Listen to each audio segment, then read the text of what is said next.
Hi, friends. Let's talk about music that you like to listen to today.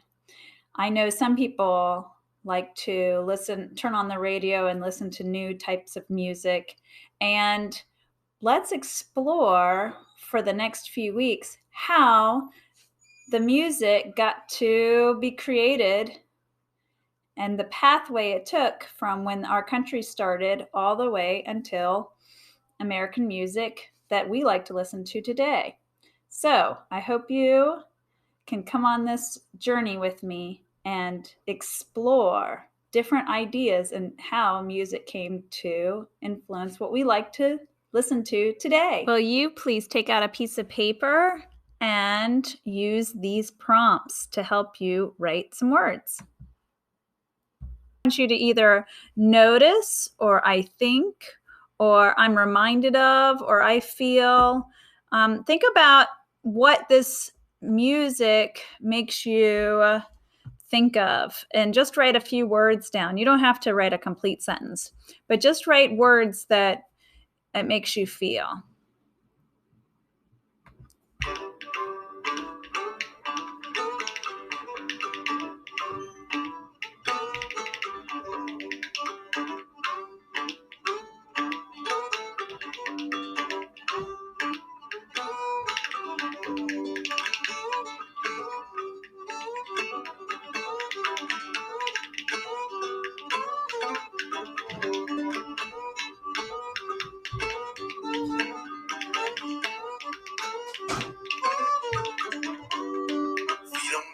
Standing tall, won't be silenced, not at all. Feet on the ground, standing tall.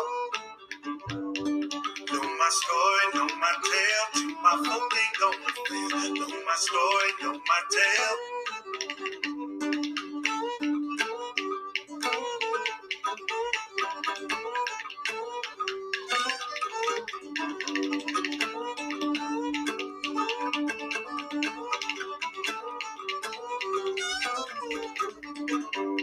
Raise my son, feed him strong. Clothes on fast, it won't take long.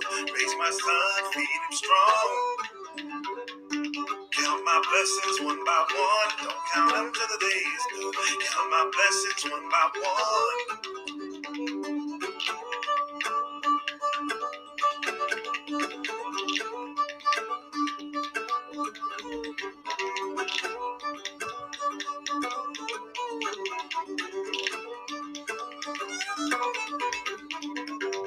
Feet on the ground, standing tall. Won't be silenced, not at all. Feet on the ground, standing tall. Know my story, know my tale. To my folk ain't gonna fail. Know my story, know my tale.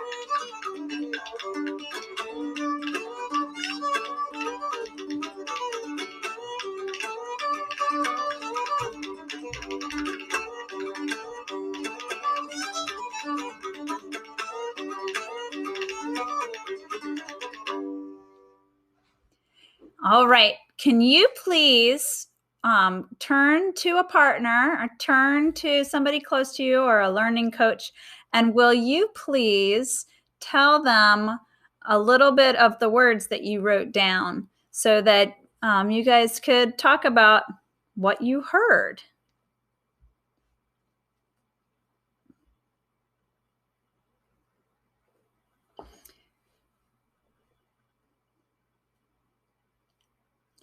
When you hear this kind of music, and you hear the banjo, what comes to your mind? What part of the world do you feel like that's from? Who do you picture playing that instrument?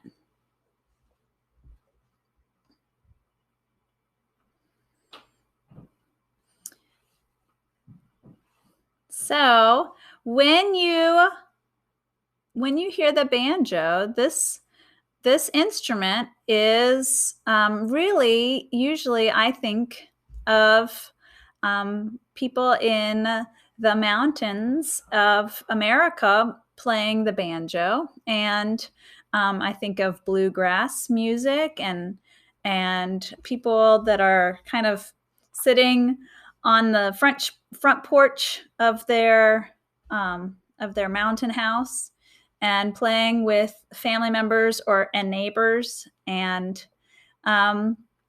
it makes me think of being outside and being together and being happy. And so that kind of makes me think of the beginnings of American music. Well, what does this have to do with what kind of music we listen to today? Well, let's take a look at that. For the past few weeks, we have been talking about instruments and music from Africa. And now let's think about how music from other countries got transmitted over to America by the people who moved to the Americas from Europe, but also from Africa. Historians estimate around 12 million men, women, and children were enslaved and brought against their will from Africa to North America, the Caribbean, and South America. This means that before 1820, as many as 3 times more Africans than Europeans arrived in America.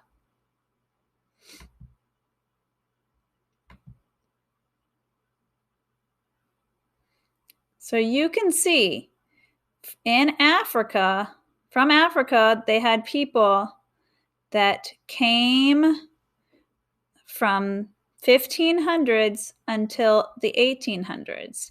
And you can see, let me play it again, when the people got brought to different places.